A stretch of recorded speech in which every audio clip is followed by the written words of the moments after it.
Vulnerability is defined as uncertainty, risk, and emotional exposure. Can you name one act of courage that you've ever been involved in or that you've ever even witnessed that did not involve uncertainty, risk, and emotional exposure?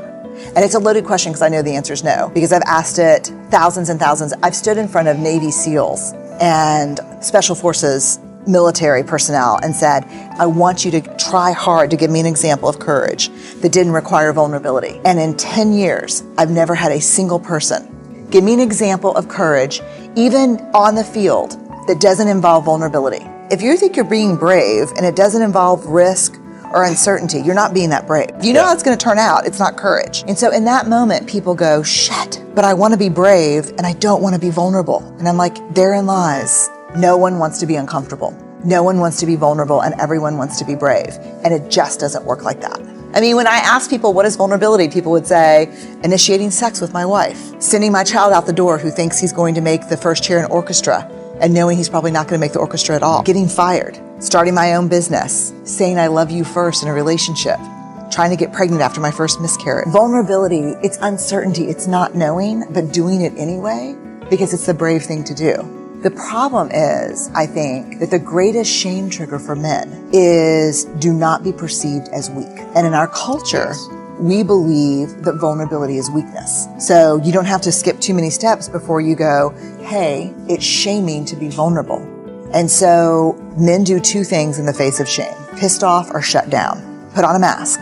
And so what we're learning and what people are starting to see very quickly is you cannot be a courageous leader if you're not vulnerable.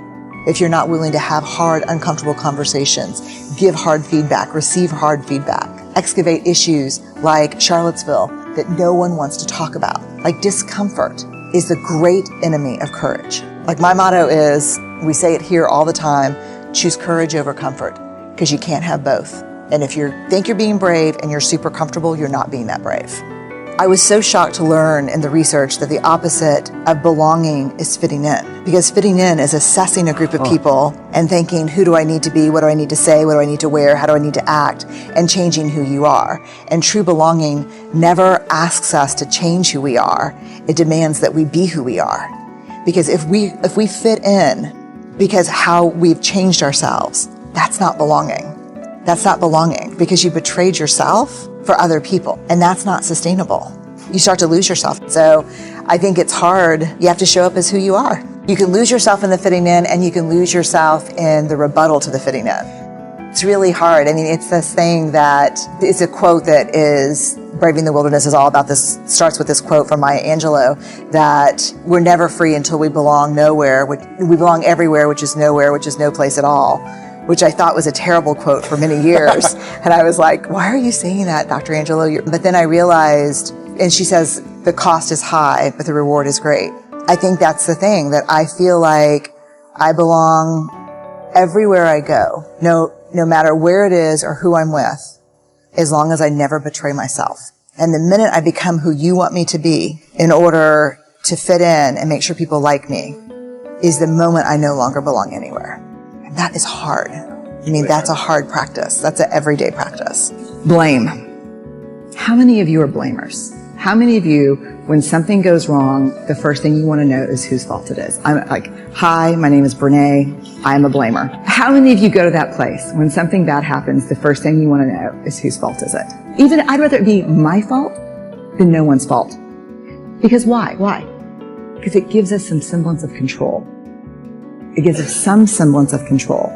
But here, if you enjoy blaming, this is where you should stick your fingers in your ear and do the na thing, because I'm getting ready to ruin it for you. Because here's what we know from the research. Blame is simply the discharging of discomfort and pain. It has an inverse relationship with accountability, meaning that people who blame a lot seldom have the tenacity and grit to actually hold people accountable, because we expend all of our energy raging for 15 seconds and figuring out whose fault something is. Accountability, by definition, is a vulnerable process. It means me calling you and saying, hey, my feelings were really hurt about this.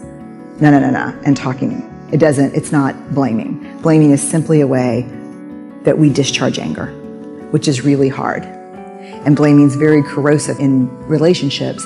And it's one of the reasons we miss our opportunities for empathy. Because when something happens and we're hearing a story, we're not really listening. We're in the place where I was, making the connections as quickly as we can about whose fault something was. There's a researcher at the University of Kansas Lawrence, C.R. Schneider, he died a couple of years ago, who spent his career studying hope. I lucked into his research because when I had my list of words that all of these wholehearted men and women had in common, I took a combination of them one day for the millionth time, doing a keyword search in the academic literature, and I came up with his theory on hope. And it not only changed the way I think about my work, but it changed my life, and it changed the way I'm raising my kids. As it turns out, hope is not an emotion at all. I think most of us think of hope as a feeling of possibility, of positivity. I'm very hopeful. What hope actually is, a cognitive thinking approach. Hope is not how we feel, it's how we think. And here is the most, I think, profound news of all. It is 100% teachable. The majority, we can measure hope in people. They measure highly hopeful or low hopefulness. What we see traditionally in people who have high levels of hope is they learned it through parenting, through their parents, who either explicitly taught hope or modeled hope. And as you can see, there are three pieces of it: goals, pathway, and agency.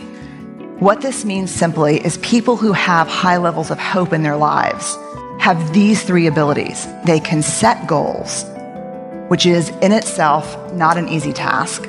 They can cultivate pathways to achieving those goals, and they have a sense of agency. And agency is simply, I believe I can do it. Here's the part that I think is so important. Hope is a function of struggle. Hope looks like, I've got a goal, it's reachable, I believe in my ability to get there, even if I have to plan B it. One of the things that's happened in our culture is that we are not letting our children have any experiences of failure. No experiences of hard work, failure, more hard work equals success. What happens, and what I see as a college professor often, is when they get to us, it's a whole different ballgame. Most of my friends get text messages when their children's averages fall below 95. We don't do that in college. The workforce, the last Fortune 200 company I spoke with, they said one of the greatest problems with a number of younger employees contacting their parents about performance evaluations and asking them if they could call their bosses. We think of hope as this really binding emotion, this kind of collective dreaming that we do together. And I think it can be a collective binding experience, but it is not bound around gauzy feelings of possibility. When hope brings people together, it brings people together from a place of struggle through hard work to achievement.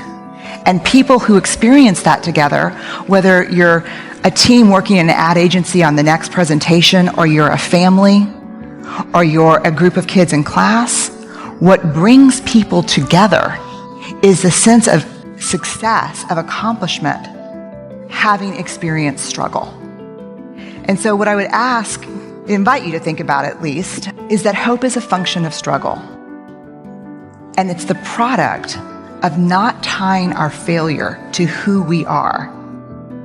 The biggest thing that gets in the way of this whole idea of agency and pathway is that if I fail, I am a failure.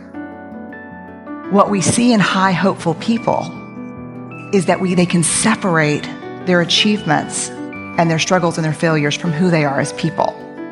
Shame, we believe, is the most primitive human affect or emotion that we experience. We all have it. What we know from research about 3 or 4 decades now is the only people who don't experience shame have no capacity for human connection.